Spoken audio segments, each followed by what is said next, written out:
Hello friends, আজ আমরা আলোচনা করব দশম শ্রেণীর ভূগোল থেকে 5 নম্বর মানের একটি গুরুত্বপূর্ণ প্রশ্নোত্তর, যেটি আপকামিং দ্বিতীয় ইউনিট টেস্ট 2025 এবং মাধ্যমিক 2026-এ আসার সম্ভাবনা আছে। প্রশ্নটি হলো, ধান চাষে অনুকূল প্রাকৃতিক পরিবেশ আলোচনা করো। উত্তর: ধান একটি সপুষ্পক, গুপ্তবীজী, একবীজপত্রী, বর্ষজীবী এবং তৃণজাতীয় খারিফ শস্য। ধান গাছের বিজ্ঞানসম্মত নাম অরাজা স্যাটিভা। ধান চাষে অনুকূল প্রাকৃতিক পরিবেশগুলি নিম্নরূপ। 1. উষ্ণতা। ধান ক্রান্তীয় জলবায়ুর ফসল। উষ্ণ আর্দ্র জলবায়ু ধান চাষের পক্ষে বিশেষ উপযোগী। ধান চাষের জন্য গড়ে 20 ডিগ্রি থেকে 30 ডিগ্রি সেলসিয়াস উষ্ণতা প্রয়োজন, তবে অধিক উষ্ণতাতেও ধান চাষ হয়ে থাকে।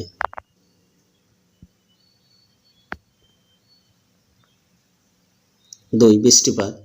ধান জলজ তৃণপ্রজাতির অন্তর্ভুক্ত হওয়ায় এই ফসল চাষে প্রচুর পরিমাণ বৃষ্টিপাতের প্রয়োজন বলে ধানকে তৃষ্ণার্ত ফসল বলে।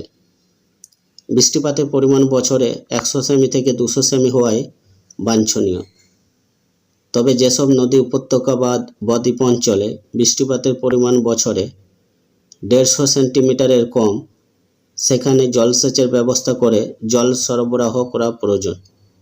ধান পাকার সময় শুষ্ক ও রোদ ঝলমলে আবহাওয়ার প্রয়োজন। 3. শিশির। ধানের শীষ ফলনের সময় শিশির পড়া খুবই প্রয়োজন। এতে ধানের দানা বেশ পুষ্ট হয়। 4 নম্বর পয়েন্ট, মৃত্তিকা। জলধারণক্ষম নিম্ন সমভূমির দোআঁশ ও এঁটেল মাটি ধান চাষের পক্ষে আদর্শ। 5 নম্বর পয়েন্ট, ভূপ্রকৃতি।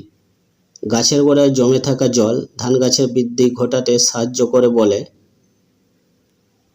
নদ নদী, উপত্যকা, উপকূলবর্তী সমভূমি ও বদ্বীপ অঞ্চলের নিচু সমতল জমি ধান চাষের পক্ষে আদর্শ।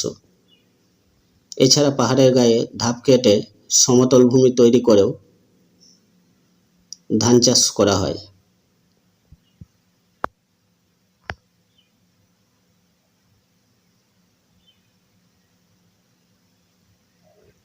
উপরোক্ত অনুকূল প্রাকৃতিক পরিবেশ ও কিছু অর্থনৈতিক পরিবেশের জন্য ধান প্রধানত পশ্চিমবঙ্গ, উড়িষ্যা, তামিলনাড়ু, উত্তরপ্রদেশ, আসাম ও মহারাষ্ট্রের পশ্চিম উপকূলে প্রচুর পরিমাণে চাষ করা হয়।